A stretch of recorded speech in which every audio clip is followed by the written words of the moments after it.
berteriak, badannya ikut melonjak. Pernah lihat? Nah, kira-kira begitu, Pak. Ketika kalimatullah ini dibaca oleh si fulan ini, dan dia tahu tekniknya, diajarkan oleh gurunya yang bersanad kepada Rasulullah, lalu dia hunjamkan ke kolbunya. Di saat kalimah itu mau masuk ke dalam kolbu, terjadilah hentakan. Itu sebabnya kenapa sebagian orang-orang ahli zikir itu zikirnya dia sembari bergerak, bukan dibuat-buat itu. Ya, kita aja yang bilang dia kesurupan. Beda, Pak, kesurupan jin sama kemasukan kalimatullah itu beda. Yang ngeruqyah butuh diruqyah lagi tar. Jadi pernah kejadian orang zikir begini lagi asyik, diruqyah sama teman kita. Ya, bingung dia, ya. Justru lebih tajam kolbunya orang ini daripada yang meruqyah. Yang meruqyah pakai suuzon, oh ini jin. Tidak akan pernah bersatu di dalam kolbu nama Allah dan jin, gak pernah. Saya pernah menyebutkan di sini bahwa syaitan itu minta izin kepada Allah. Ya Rabb, dia manggil Allah juga, ya Rabb. Jadi syaitan itu bertuhannya ke siapa? Allah juga. Izinkan aku masuk ke dalam jantungnya manusia, ke dalam kolbunya ke manusia, baik yang zahirnya jantung ataupun yang batinnya hati. Apa kata Allah? Enggak bisa, enggak boleh. Tapi aku izinkan kamu masuk melewati jalur pembuluh darah. Itu sebabnya Nabi mengatakan inna syaitan yajri majrad dam. Syaitan itu mengalir di setiap pembuluh darah. Di mata ada pembuluh darah nggak? Makanya mata kita nakal, Pak. Bener nggak? Iya, gitu aja, Pak. Mata saya juga nakal kok. Lidah kita suka nyelekit nggak? Iya, karena di situ ada.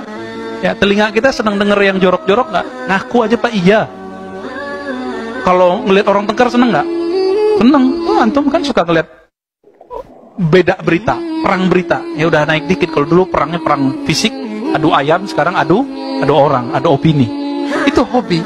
Nah, orang-orang yang jualan berita itu, mereka level pertengkarannya udah sampai di perang akliyah, bukan fisik lagi. Nafsiyahnya yang bermain itu, dan mereka makan dari situ, Pak. Dari ngadu domba orang itu, menyebar hoax, menyebar opini-opini yang tidak sahih. Ya, na'udzubillah min dzalik. Si kolbu ini puncaknya ketika dia bersatu kalimah itu dengan namanya. Jadi kalau nama Allah, kolbu itu dia nggak mau diisi dunia, apa nggak mau. Dia nggak bisa diisi lawan jenis, nggak bisa diisi mobil, kekecilan mobil itu. Di kolbu kita kekecilan dia, karena kolbu itu luasnya bukan main. Dia nggak bisa diisi rumah. Maka antum kalau beli rumah yang bagus, habis itu dia minta lagi. Siapa yang minta? Nafs. Sama kolbu ya, kolbu nggak puas. Bukan ini yang aku cari. Orang kalau sudah mencapai suatu gelar, dia nggak puas. Dia pengen gelar lagi, pengen gelar lagi. Begitulah terus. Kenapa? Kolbu kita terluas. Maka yang meminta-minta nanti nafs. Si kolbu kesepian. Kolbu yang tidak mendapatkan asupan asma Allah yang husna itu, nama Allah yang indah, maka kolbunya akan kekurangan gizi. Disinilah seseorang kalau tidak berzikir dengan kolbunya, dia tidak merasakan puncak. Yang ketiga, itmi'nanul qulub, ketenangan kolbu. Apa bedanya nafs mutmainnah dengan kolbu yang damai? Nafs yang tenang itu hanya dapat dicapai dengan kolbu yang berzikir. Jadi nggak, mohon maaf, kalau banyak orang tanya, Ustadz gimana cara menundukkan syahwat? Nggak ada doanya. Kan banyak orang, Ustadz kasih dong saya zikir menundukkan syahwat. Nggak ada zikir menundukkan syahwat. Zikir-zikir itu bukan untuk nafs. Zikir itu untuk ngelawan syaitan di kolbu.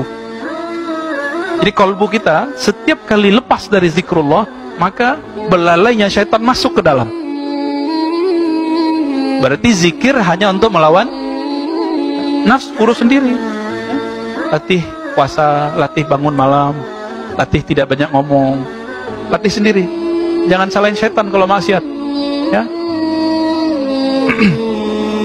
Kalau kita berpikir yang jorok